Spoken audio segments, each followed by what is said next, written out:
جی وعلیکم السلام ورحمۃ اللہ وبرکاتہ۔ ہمارے محترم بھائی نے سوال کیا ہے کہ امام کے ساتھ سورۃ فاتحہ پڑھنے کا طریقہ کیا ہے۔ امام کے ساتھ ساتھ پڑھ سکتے ہیں، یا اگر کوئی امام وقفہ نہیں کرتا، یا اگر امام وقفہ کرے تو اس میں پڑھ سکتے ہیں۔ دونوں طرح ٹھیک ہے، اس میں گنجائش ہے، اس میں وسعت ہے، کیونکہ سورۃ فاتحہ نماز کا رکن ہے، یہ تو پڑھنی ہے، مقتدی نے بھی پڑھنی ہے، امام نے بھی پڑھنی ہے۔ صحیح بخاری میں حدیث ہے، عبادہ بن صامت رضی اللہ تعالیٰ عنہ فرماتے ہیں لا صلاۃ لمن لم یقرأ بفاتحۃ الکتاب۔ لا صلاۃ میں لا برائے نفی جنس ہے، کوئی نماز ہی نہیں جب تک اس میں سورۃ فاتحہ نہیں پڑھی جاتی۔ ایک بات تو یہ ہوگی۔ اب پڑھنے کا طریقہ کیا ہے، جو میں نے گزارش کی کہ دونوں طریقے ٹھیک ہیں، امام کے ساتھ ساتھ بھی پڑھ سکتے ہیں، امام کے وقفے میں بھی پڑھ سکتے ہیں۔ ساتھ ساتھ پڑھنے کی جو دلیل ہے وہ امام بخاری رحمہ اللہ تعالیٰ کی کتاب جز القراءۃ خلف الامام صفحہ نمبر 15 پہ موجود ہے۔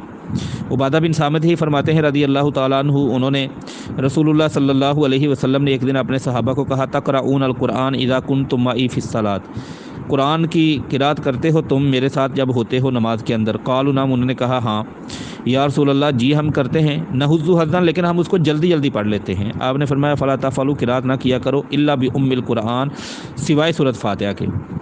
اب اس روایت سے ہمیں جو بات سمجھ آتی ہے، روایت سندن صحیح ہے، اس روایت سے انشاءاللہ جو بات ہمیں سمجھ آتی ہے وہ یہ آتی ہے کہ وہ ساتھ ساتھ پڑھتے تھے، جلدی جلدی پڑھتے تھے۔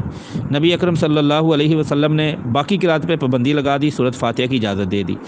تو دوسری روایت صحیح ابن حبان میں آتی ہے 1844 نمبر پر، انس فرماتے ہیں رضی اللہ تعالیٰ عنہ صلی رسول اللہ صلی اللہ علیہ وسلم باصحابہ، آپ نے اپنے صحابہ کو نماز پڑھائی، جب نماز ختم ہوئی ان کی طرف چہرہ کیا، تقرؤون فی صلاتکم خلف الامام، پوچھا امام کے پیچھے قرات کرتے ہو؟ والامام یقرأ، امام بھی قرات کر رہا ہو، خاموش ہو گئے، ڈر گئے۔ یہ بات آپ نے 3 بار ریپیٹ کی، فقالہ ثلاث مرات، ایک بندے نے کہا جی انا لنفعل، ہم کرتے ہیں، فرمایا فلا تفعلوا، نہ کیا کرو، ولیقرأ احدکم بفاتحۃ الکتاب فی نفسہ، ہاں البتہ سورۃ فاتحہ ضرور پڑھنی ہے، فی نفسی، وہ اپنے دل میں پڑھ لیا کرو۔